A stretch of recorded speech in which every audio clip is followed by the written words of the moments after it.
Jenny Mitchell is a country folk artist from Aotearoa, New Zealand, now resident in Melbourne. That is, resident when she is not touring with Kasey Chambers, which she's been doing quite a lot of this year. She has just released her glorious fourth album, Forest House, to go with her three previous glorious albums. But we're mainly going to talk about Forest House. Hi, Jenny.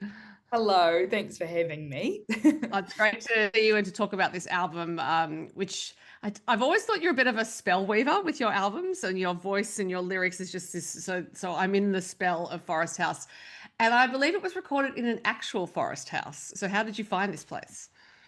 Yeah, so I kind of have Airbnb to thank for the name of this album. I knew that I wanted to take this recording experience out of the city and I wanted to go somewhere and hang out with my band basically for a week. And I looked and looked for somewhere that was big enough that would house all 10 of us. And I finally found this place, which was only about an hour from where I used to live in Wellington. And it was called Forest House on Airbnb. And Wow. I thought, man, that sounds kind of fun. So yeah, we went there for a week and I actually didn't know, but there was no phone service. So it was fully shut off from the real world, which was, I can't even remember the last time I had a break like that. So I was very grateful for that and very grateful for the time to just, yeah, make music and be with my band. I'm just trying to also think of the logistics of organizing 10 people to be there for the recording. Did you It have an was Excel a logistic. spreadsheet? I not joking, I had an Excel spreadsheet for our meals because we also had to Yeah. feed that many people. So getting them there was one thing. And yeah, finding the time, my band, they've all got families, they've all got lives and stuff. So finding that week block was quite tricky. But yeah, then I was like, how many pears do we need? How many bananas do we need? Yeah. Stuff like that. So yeah, I feel like I love being camp mum. So I was quite happy to do that. And yeah, hopefully they were okay with their amount of peers.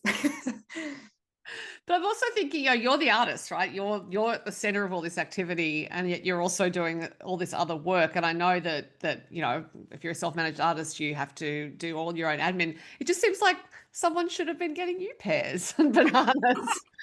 It's okay. I had plenty of peers. No, I think especially in that situation, to be totally away from any other, I don't know, distraction or whatever, and no internet, no phones, no one could, sort of get in our little bubble out there. So I felt really relaxed, and I feel like the whole band just got a chance to relax too. And, like at night we played board games and stuff like that. And yeah, it was really special. And I just feel like I haven't had an experience like that before. So I was happy to make the meal spreadsheet for the experience that I got back. Right. Now, I think this would have involved your producer, Matt Fell, leaving Tasmania to come to New Zealand to record with you, which I think is quite a feat because, from what I can tell, he doesn't often record outside of his home studio. No, and I actually have been there since my dad recorded an album at his new home studio a few months later. And I can see why he doesn't want to leave. It is very special down there. But when I did email him, and the main sort of reason for going to New Zealand was that I wanted to use my band that I'd toured with a lot for the last couple of years. And I haven't actually had that experience before of working with sort of my team. So I said to him, this is why, and how do you feel about making an album in a house in New Zealand? And he said, absolutely, book the ticket. So those are the kind of friends you need in life, I was just so stoked. And he's done a few different projects like that are a little bit out of the ordinary. And I feel like he kind of thrives in those situations. So yeah. Cool. Yes, I remember Fanny Lumsden's Stone Hut that he recorded in on her property as well. So therefore, the logistics of setting this up, because I'm quite interested in this whole project. You found the house, you're getting the band there, you're organizing all of that, you're getting Matt over, but of course the house is not a recording studio. So did you arrive sort of ahead of everyone else with Matt to start setting that up? Did he get there ahead? How does it work when you're doing that? Yes, we did arrive a bit earlier and we hired some gear from a local person who has sort of everything you need to make a studio anywhere. So we definitely had less gear than you would usually have in a big studio. But Matt's not really bothered by that kind of thing. And I think sometimes it's almost a good challenge, like having we've only got this many microphones or we've only got this kind of microphone, rather than sometimes you're in studios and you can get quite caught up in, you know, which of these 10 microphones should we use for this? That kind of stuff. So I think it was kind of nice to take that out, take those challenges out, just make it simple. And we literally set up the drums. It was sort of like an open plan kitchen and lounge room, and the drums were sort of in the middle of the lounge, and then the rest of the microphones were kind of set up around there. And at some points I had to say, hey, we've got to stop recording because I need to put the roast in the oven. And like literally I had to say that. But I was like, oh, we've got to eat, guys. We've got to keep our priorities right. So yeah, it was definitely unique. And with the stops for the roasts, there was also the opportunity to, when we felt like it, we recorded quite late into the night. Okay. And sometimes in a studio, you know, you've got it from 10 till 5 or whatever the constraints are. So I feel like we got to just be a little bit more fluid, I guess, with how we did it and what time we did it. And that suited us pretty good. So when you arrived at this house, and obviously it was a pretty special place because you named the album after it, did you have a recording order in mind? And when you reached there, you thought, oh no, we're just going to see what happens. We're going to do things differently. I guess I sort of took Matt's lead a little bit there. And sometimes, you know, you start a song and then it takes a different direction and then it can change what your plans are. But yeah, between us, I generally had an idea of what I wanted the track list to be. I love thinking about how people listen to albums in order and sequence and stuff. So we sort of followed that, but then there were some points where my dad was only there for half the time and that kind of thing. So we got his parts done when he was there. So we kind of followed the plan. But yeah, I don't know, when you make albums you have to be pretty flexible about plans. And in fact, your dad is in my next question. So that was a lovely segue. Thank you. Lovely. Because I was going to say you had everyone in the band under one roof, and I think themes of connections and family and homes and how to live in them are definitely on this album. And of course, you had your father recording Daffodils with you. Did you write this intending to record it with him? Yes, we actually wrote this together. This was our first, yeah. The first time we'd ever written together. We've recorded a couple of songs on previous albums and we've performed together for my whole life pretty much. But this was the first time we wrote. So we wrote this probably a couple of years ago now at Mum and Dad's house, and we sat down and I sort of had this idea of the daffodils because he has a patch of daffodils that he's very proud of that pops up every spring. So I always kind of think of him when I see daffodils, and I had that idea, and then we just swapped a few stories from when I grew up and things like when I was obsessed with getting a pony and when we used to go fishing together and I would get bored and start reading my book out loud to him. He was so into that. But yeah, just like we just talked about some of those kinds of memories from when I was a lot younger, and then kind of ended up with this song that opened up a conversation that I probably wouldn't have been able to have otherwise. Like, I don't think that talking about the fact that he's growing up and I'm growing up and time feels like it's moving pretty fast and, you know, all that kind of stuff, I feel like that those conversations are sometimes quite hard to have. But for us, I guess we've always found it easier to sing about things like that. So it was really special to write it, and then now to have it kind of yeah, you know, like wrapped up in a little recording like that is something special to keep. Yeah. Absolutely. And the song Dirt on the album, which is heartbreaking in your vocal, just yeah, the way you said, I never get tired of listening to that song, but that's about him as well. It's about the dream he had of being on the land. So I'm wondering that conversation you were saying, or the conversations that you were having that led to Daffodils, did one of those in fact lead to the song Dirt?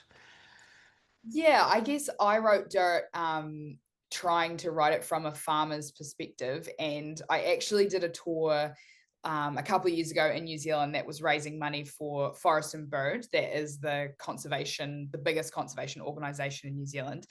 And I grew up with lots of farmers around me, like Dad and his dad as well. And I had seen them care so much about their land and so much about their animals. And my dad is the kind of farmer who like actually this time of year, he's usually cutting up his socks, his woolly socks, and making little jackets for the baby lambs if they come early. And so that's actually directly inspired one of the lyrics about the early lambs and stuff. And I remember, like, in the middle of the night, Dad always coming in with little lambs if they were early and putting them by the fire and stuff like, stuff like that. So that was my experience of farming. And I do not in any way claim to be an expert on either environmental stuff or farming stuff. But what I did discover is that when I did this forest and bird tour, I had people in the room that were, like major Green Party members or fans, or whatever you call them. And then I had people there who were, I have a lot of rural audiences that come to my shows. And so there were these two groups that really don't agree sometimes on some things, but after the shows, they were saying things to me that were quite similar. Like they're, some things they do not agree on, but there are common values, even though maybe they wouldn't think so much that. Yeah. So I was quite inspired by that. And I was just thinking like, oh, it's just funny how even though maybe the journey to get there is different, that at the core of it, there is a lot in common between those two groups. So I thought a lot about that, and then just thought about, the way that Dad sort of approaches farming and the land. And that's where dirt came from. Yeah, I actually, some really well-established, as in older farmers I know in Australia, are amongst the most radical thinkers I've ever encountered. Yeah. So I actually wonder, with some farmers who've been working the land for a long time, actually, they really have their theories about how things work, because they see so much, a lot more than it might appear to the naked eye.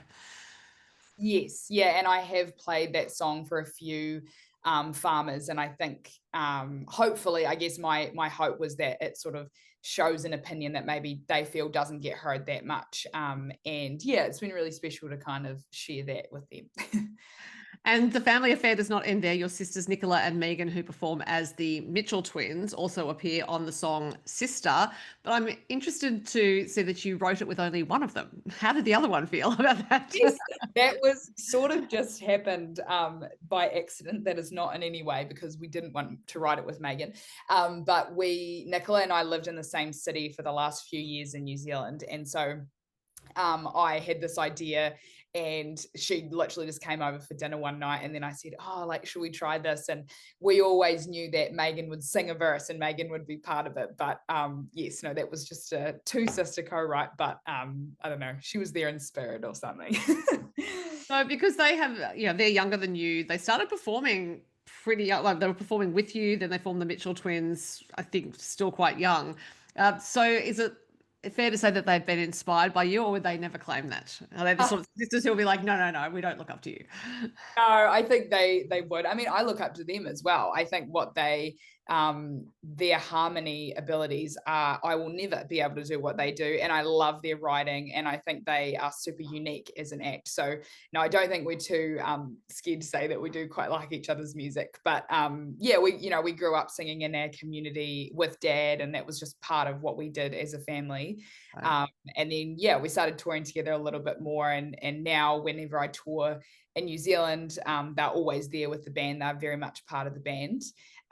So I'm excited they're coming back over for the end of the Kasey Chambers tour in Queensland. They're joining the last 3 shows there, so that's going to be really fun. Yeah. And your mother Julie also gets a song, and apparently it's because there were no other songs about her, despite your father having made music for a long time, and your sisters as well. That's right. Mum is, she's an incredible woman, and she's kind of like the leader of our family. And she's always been part of music. She volunteers a lot within the country music community in New Zealand. She loves putting events on. And she used to just joke and be at me about the fact that, Dad's always on stage with us. And so people know who Dad is and what he looks like. And we're always singing nice songs to him. But I think she felt a little bit left out. So I popped this one in there for her. And I've interviewed Kayla Mann in the past, so I know that there's quite a country music community around Gore, and there's country music clubs, and of course there's country music festival there. So for anyone who's not aware, New Zealand has quite a pedigree in music communities.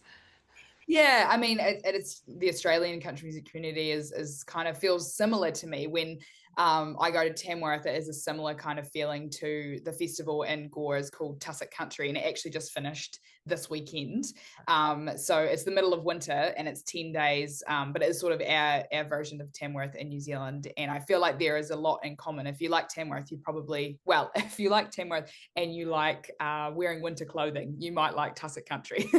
Sounds like it's probably literally the polar opposite. I just was about to say polar opposite and thought that South Pole, yes, that's what it is, of Tamworth, in that, yeah, Tamworth is baking and the South Island at this time of year would not be.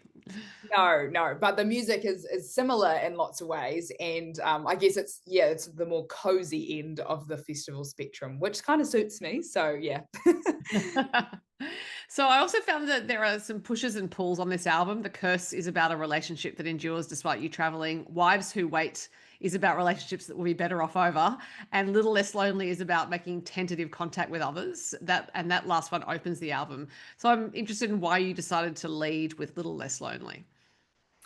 I think Little Less Lonely is my favorite on the album, and I actually wrote it in 2019, so I've been holding on to it for a long time, and I didn't quite think it fitted in my last album. And it's a song about, I guess, not acknowledging that often we don't know what's going on in others people's lives, and it's really easy to judge someone or whatever. And I think when I grew up in a small community, often if someone had like a loss or if someone had a really challenging time, everyone kind of knew about it. And that's the good side of growing up in a community is, you can sort of all rally around each other. Or if someone has a loss, often people are dropping off meals at their house and, all that kind of thing. So I think Little Less Lonely was written initially thinking a little bit about, I guess, me moving to larger cities and bigger places where I didn't maybe see that as much, even though it does still happen. I wasn't seeing it in such an obvious way anymore.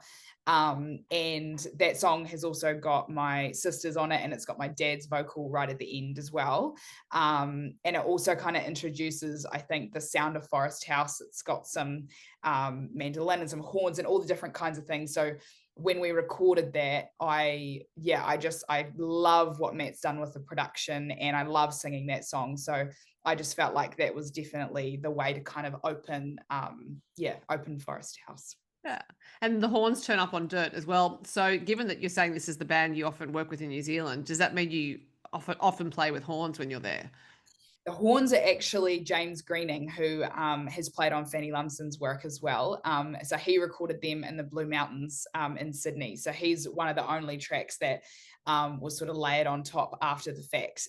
But yeah, that's a sound that I just love and really felt like it fitted. I love that, in Dirt, it's probably not maybe expected. When I heard it anyway, I thought that it was just a little bit left of field, and it was really fun to include that. So yeah. So Wives Who Wait's such an interesting song, because I think, and this relates to your voice. So the tone of your voice, it has this softness and warmth to it, but you can also sing really strongly, if that makes sense. So you can have this Trouble Finds a Girl, I think, is an example of that from a previous album. And on Wives Who Wait, it's like, ooh, this is Jenny telling us a story. So I'm interested in what the inspiration is behind it.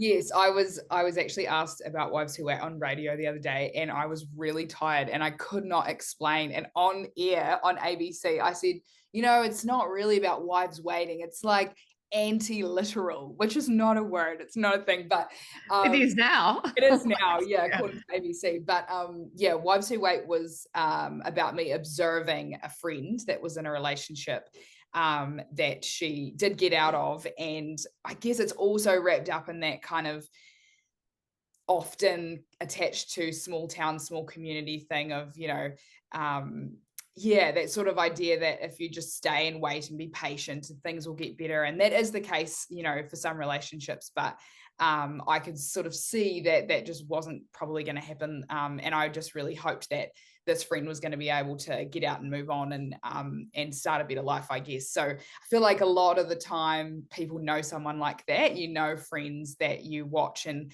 you love them so much and that they're so amazing and you just want it to get better. So I sort of wrote this actually long before the relationship sort of ended. So I guess I was hoping, I was manifesting. But it's definitely, it's sort of a grittier version of me, I think. And I love sort of singing that kind of thing, and I love the electric guitar that Mikey, my guitarist, has played on it. And I'm quite inspired by that one in particular. I think it was new and felt really fresh. So yeah. Yeah. And I think uses of your voice in general are interesting because you can do so many things with it. Because I was reading that in Square and Plain, you said you often sing it little, was the description. Yes, it is little. And, that is a very raw heartbreak song, I would say. That and it's very stripped back. There's no backing vocals on that one. And I was thinking a lot about, even though I wouldn't say she sings little, I was thinking a lot about some of the like Patsy Cline songs that I really love. Those just, rip your heart out type ones. And that was kind of the inspiration of what I wanted to create. And when I went to sing it, I realized that, it doesn't really work, doesn't have the right impact if I sing it big, maybe how some heartbreak songs are. It ended up needing to sort of go to a place of, I don't know, I was sort of imagining myself just like sitting there and realizing that, a relationship wasn't going to work, or someone didn't feel the same. And I think in those moments, you don't feel very big, you feel quite little.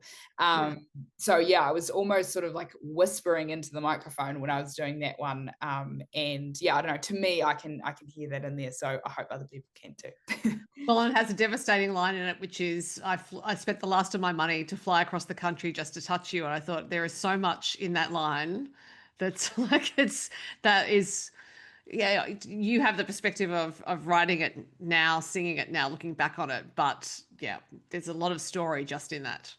Yes, thankfully we put albums out a few years after we write the songs.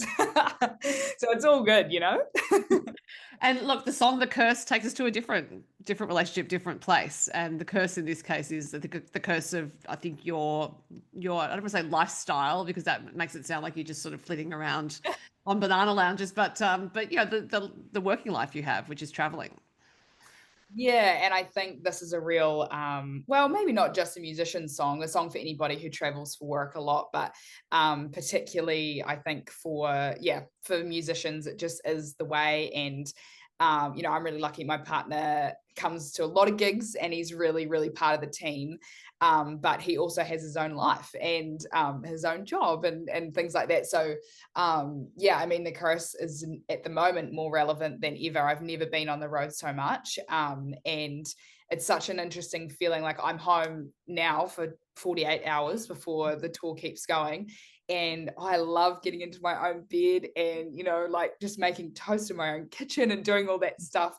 I really do love that. But then the other side of it is can't wait to play the show tomorrow either. It's, the best thing ever. So I think that's what making a life of music is I guess you got to try to find the good bits in both. That's what I try to do. But yeah, the curse is really just acknowledging that it's okay to, when you're on tour, sometimes you do want to be home and vice versa, and sort of acknowledging that that's okay. And I think that's a human response. I don't know. No, I think it absolutely is. And we will speak of that tour because, yes, you have been on a multi-date, multi-week, I think multi-month, it's fair to say, tour with Kasey Chambers. So at the time that this tour comes to you as an opportunity, obviously you've got to consider the commitment. It is months and you have to manage your energy levels, manage your voice, all those sorts of things. So was it a combination of trepidation and excitement when you found out that you had it? I don't think I was even thinking about, to be honest, I was so excited. I just couldn't, when I reached out to her, like she actually reached out to me initially. She had found my music through some friends. And I could not believe when I woke up and saw that Instagram message from Kasey Chambers, like, what is my life? But anyway, so we sort of got talking back and forth a little bit. And when I saw the tour dates announced, I realized that it was starting 2 weeks after I had booked my one-way flight to move to Melbourne. Right. And so I thought, I didn't really know what to do. And I, you know, when you're first chatting to somebody, you don't want to, I don't know, cross any boundary or something. But I thought, I think this is the time that I just have to back myself and just ask, you know, put myself out there. So I literally sent her a message and said, I've just realized that I'm moving on this date and this is when your tour starts. And if there's any chance that any of the dates, you know, I was thinking maybe maybe she would consider me to open the Melbourne show, you know, like that's what I was thinking, is that maybe that would happen. And she sent a nice message back and just said like, thanks so much. And I'll definitely put you on the list and blah, blah, blah, but no sort of confirmation of anything. And I think it would have been a couple of months after that she called me. We played the same festival, Groundwater, on the Gold Coast, and she came to my gig, which was maybe the best and the scariest thing that's ever happened to me. And yeah, then it wasn't long after that she actually texted me and said, is now a good time to talk about playing some gigs together? And I was like, I can't even, you know, like you can't prepare for that moment. You can't. And then I called her back and straight away, and then she asked me to join all 32. So we've only got, what have we got? 1, 2, 3. We've got 7 to go. So we've been touring since January and it's June. So I think I'm going to feel a little bit weird after it's all finished. But it's just been such an incredible opportunity. And I honestly didn't ever dream big enough that something like that would happen. Like, it feels made up. Like, 2 weeks after I moved to Australia, I'm going to tour with Kasey Chambers for 6 months. Like, what? But I'm very, very grateful for however that happened. I'm grateful for it. Well, I think how it happened is that you've been consistently producing excellent work, both recorded and live, through 4 albums now. And so I actually wasn't surprised when I heard the news. The only surprise was well, it wasn't a surprise. It was more like, oh, I'm so glad that Kasey's aware of Jenny and her music, because I just thought, well, this is logical, because you've toured with Fanny, you've done other things. I saw you play in Nashville at the Aussie BBQ last year. I do think it's that whole saying about luck is what happens when preparation meets opportunity. I think that this is what it is. So I'm thrilled for you, and also wondering, have you had any favorite gigs so far? Or maybe you can't say. Maybe Kasey's fans will come after you if you name a favorite. I don't know. I loved Darwin. Darwin was like a middle of the week gig, and we just went up there for the one night and then carried on. That was amazing. I also had the huge honor of playing a couple of songs in Kasey's set at Blues Fest, which, she did not have to do that at all. And she let me not only sing Not Pretty Enough with her on the stage, but also gave me time to play one of my own songs, No Cash, No Meal, from my new album. Yeah. And that is absolutely the biggest crowd I've ever played for. I've actually never really felt like that. I didn't really, it was quite a full body crazy experience. So that was really special. And I'm actually really excited about the Melbourne gigs. They're coming up this week, and they're my kind of first like local gigs since I've moved. So I'm really looking forward to those. Well, the fact that she let you sing Not Pretty Enough is, I think, it says everything in and of itself. And also you have a track of hers, or a track she wrote with Shane Nicholson, Wildflower, on Forest House. Had you recorded that before you knew about the tour, or was it just long before? Yeah. And again, like, it's so weird how it all worked out. Yeah. I've been singing Wildflower with that duet is with my friend and longtime band member Mike Hood. And we have been singing that for probably 10 years at shows. Like, we just love that song and felt like it was our song. And when I got to sort of putting the track list together, I thought, I think I don't often record other people's songs. The only other song I've ever recorded as a cover is The Boxer, which is a song that I played at most gigs for my whole life. So it also feels very sort of part of me. And so I just felt like, I think Wildflower does fit in this album. And so we recorded that, and that was a whole year and a half before I got an Instagram message from Kasey Chambers. So it was just so weird how it sort of worked out. And that was sort of in one of our first exchanges. I said to her, I feel like I want to share this with you. And I had already sent it to Shane. And so, yeah, Shane knew what it sounded like. But yeah, that was just so special. And my duet partner, Mike, was very excited that Kasey had even, listened to it. So no, that was just a real thrill and felt very full circle or something. Yeah. And I understand, that's one of my favorite songs of Kasey's as well, Wildflower. It's on Rattle and Bones if anyone's looking for it. Yeah, and so it was lovely to see it on your album. But I think maybe, yes, you did manifest that to her, Jenny. Maybe I did without even knowing. Yes. So of course and you mentioned No Cash, No Meal, another great song from your album, which is about standing up for one's worth, I think we could say in a lot of ways. So I guess the only hitch about being on tour with Kasey is, of course, that if you had any thoughts of touring your album separately, you have a tour schedule already, and perhaps you don't need to now. I don't know. How are you feeling about doing some shows for your album? Yeah, I'm excited. I have got some weeks off between the tour ending and that tour starting, and I'll be taking a band to most of those gigs. So again, this is kind of my first like local Australian headline tour. No, I actually didn't know you had a headline tour. There we go. This is me. Oh, yes. So July, I'm doing, I think there's 8 dates in total, and yeah, taking a band to most of them.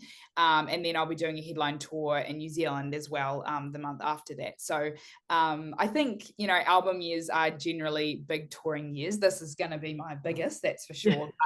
Yeah, I mean, I'm excited to go back to some of the places. That Canberra was another one that was one of my favorite gigs, I think, of the tour. So we're going back to Canberra yeah, it's just been such I guess, a great way to learn more about Australian audiences and venues and things like that. So I'm returning to some of my favorite spots, I guess. But I have also discovered that Australia is quite a large country. So we're starting with 8 dates, but now that I live here, I'm hoping to do many more in the future. Yes, look, Canberra in July is a life choice. I'm just going to say that it's freezing. Oh, I see. Okay. Yeah. Well, it'll be a cozy gig, and that's okay. Yeah. So now that you are living in Melbourne, how are you finding it? Yeah, I'm loving it. I mean, I have not had many days here, to be honest, since I moved. But we got this great little apartment in Northcote, which I didn't realize, but there's a lot of musicians that live quite nearby to me, which is quite cool. And yeah, I'm loving, I guess I've never lived anywhere as big as this. The population of New Zealand lives in Melbourne, so it's quite hard for me to wrap my head around. But I have been surprised in a good way by Northcote is quite close to the city, but I actually love living the kind of, I guess, the village life of the smaller parts of cities, and being able to go in, on the tram if you need anything, or I don't know, want some hustle and bustle in your life. But I was a little worried about moving to such a big city, how I'd feel about it. But I think it's got a great community vibe, and I'm loving it. Well, I love that you live here now. But honorary Australian, I guess we could call you now. But Jenny, it was wonderful to talk to you about Forest House. If anyone has not heard your music yet, they absolutely should. And the best part about discovering an artist 4 albums in is that there are 3 albums before it they can go back and listen to. So I hope the rest of the tour goes really well, and I'll see you down the road. Thanks for your time. Thank you. Always love your interviews. So thanks for having me on again.